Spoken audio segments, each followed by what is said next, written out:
So this is our video on how to get quickly inspired acid lines using the ABL3 by AudioRealism. Just going to go ahead and drop this on an empty MIDI track. From there we're going to put it into pattern mode.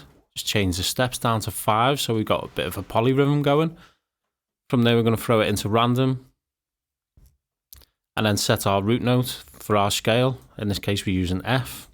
We just click next seed to randomize a pattern, hit apply. We can just peak the cutoff and the resonance to get that classic 303 sound.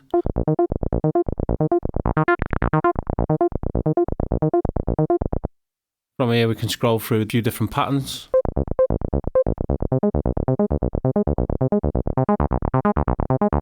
And I'll just see what that sounds like all together.